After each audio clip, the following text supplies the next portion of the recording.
A man appears before her and puts a knife to her throat, asking her who she is and how she managed to get him on this island. She says that someone also brought her here and asks the man to let her treat Ning. The man says he will now question Ning, and if she says a word, he will stab him. Sujin says that Ning is still unconscious when the man wakes him by stepping on his hand. He asks Ning if he knows Sujin, but Ning says he has never met her. Sujin tries to make him remember, but the man gets angry as he had told her not to say anything. The man stabs the floor, barely missing Ning's fingers, and tells them that this is their last warning and he will not tolerate them anymore if they don't obey his rules. The man seems to think they are sent by someone named Haichai, but Sujin tells him they don't know who that is. Meanwhile, Ning starts crying and acting like a little boy, which confuses both the man and Sujin. The man asks Sujin to explain why Ning is acting the opposite of how she had described him. Sujin tells him that Ning acted as a shield to protect her from impact as they fell into the sea, due to which the back of his head was hit, and now Ning is suffering from amnesia. The man doesn't believe her but gives her another chance and asks if she can explain why someone that met her a few moments ago would risk his life to save her. Sujin says that the amount of time a person knows someone is not the criteria to see if they would risk their life to save someone, because the man's best friends, who he has known for all his life, might not sacrifice themselves to save him. The man knows she is correct and decides to spare them. Now Sujin tries to make Ning remember everything, but to no avail. The last thing he remembers is that he was reading Playboy in 5th grade. They now inspect the corpse in the room and realize that the number 834 is carved on its chest. Sujin asks the man about his name and how he got here, and he tells them that his name is He Jiang. He works for Don Chinyon of the Eastern Gang, and a few days ago, he was trying to escape some punks through a boat, but he doesn't know how he ended up here. He says that Sujin and Ning might also have been on the same ship as him because he saw some boxes. The ship belonged to the smuggler Ming, who might have left them here after he ran into the Coast Guard. But Ning says that can't be true, because if Ming was trying to flee, he wouldn't have left him and Sujin in a cell with a wall of spikes.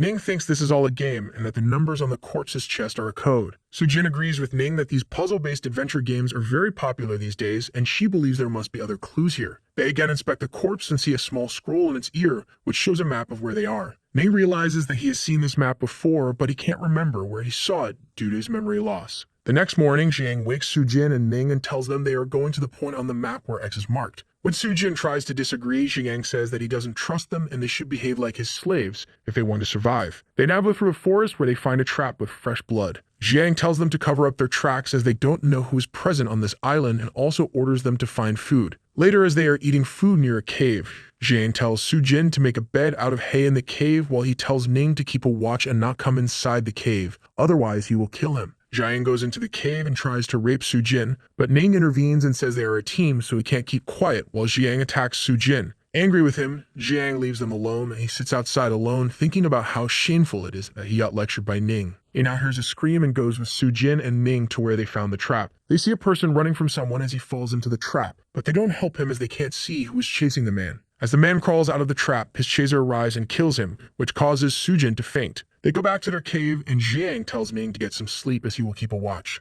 The next morning, Ning and Sujin are collecting coconuts when a mouse appears near Sujin, and she starts screaming. Jiang arrives quickly, thinking that the man from before, who they believe is a cannibal, has attacked. They tell Jiang everything is all right, but realize that he is protecting them from the shadows, making Jiang blush.